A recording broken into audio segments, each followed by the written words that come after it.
I was born with cerebral palsy, so I tried for years to be able to play guitar regularly with my hands, and I couldn't because the nerves in my hands would seize up.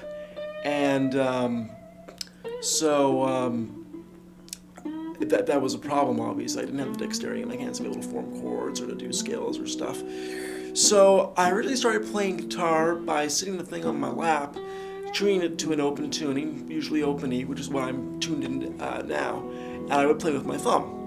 And then after a while, I discovered slide, and what happened is that with slide, because you're tuned to an open tuning, you can only usually get major chords or a minor chord if you're tuned to a minor chord. So that was very debilitating because I wanted to be able to play along to songs like anybody else, any other guitar player. And I had all these sounds in my head that I just couldn't get out. Somebody told me about Brian Kober, and I saw Brian play, and man, it blew my mind. You hear stories of people when they saw Hendrix at Woodstock, and it was completely revolutionary for the guitar.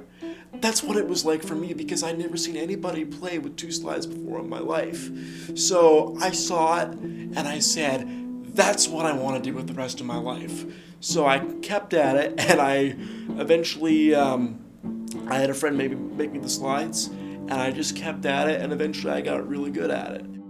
That's why I'm a double slide, because the double slide allows me to get any chord I want, allows me to play in any key I want, allows me to play in virtually any style that I want to. So I guess, like, for me, I can play blues, I can play hard rock, I can play jazz, I can play country. It's completely limitless.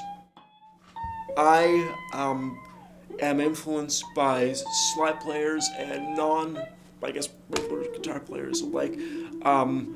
I grew up listening to a lot of 1970s progressive British hard rock.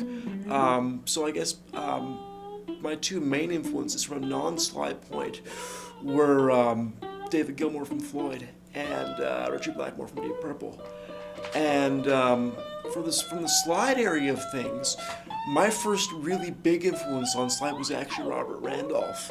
Because when I heard him play the pedal steel with all the distortion and the wah pedal, really heavy sound, I thought, oh man, that's really awesome. I guess my other influences are people like, from the blues side of things, Sonny Landreth, Derek Trucks. Those guys are absolutely phenomenal. And I take everything from blues to country to hard rock and heavy metal, so it's all a big sort of melting pot.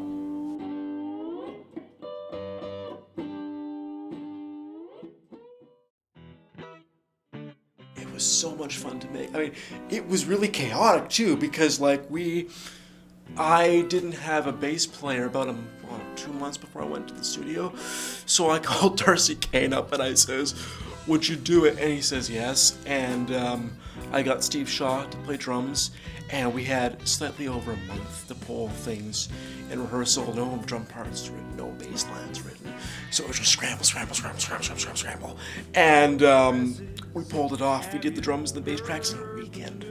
And I would be in the studio all day, and it was really fun to make. And I got to work with some really great musicians. I mean, Brian Kober got to guest with me on a track. Ryan Drizzi, who's a good friend of mine, plays saxophone, and Liam Ward, who thankfully was able to record his harmonica parts all the way over in England.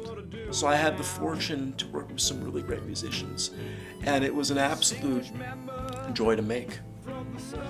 Parliament is going to be the first in a trilogy of concept albums based around the idea of a post-apocalyptic Canada. And I thought, oh, nobody's ever done post-apocalyptic Canada before, so I might as well do an album about that. So the album is basically about this guy who discovers a conspiracy by the Canadian government, and basically the government stages a bombing of the Parliament building in order to do a military coup. I made Parliament with the intention of getting work as a session musician. So the reason why you have one song that has jazz influences, one song that has blues influences, one song is more country, one song is more hard rock, is because I made it with the intention of kind of showing off, I guess, my versatility as a guitar player. But also, it was just, generally I don't like sticking in one genre for too long. So, I like to fool around and get inventive.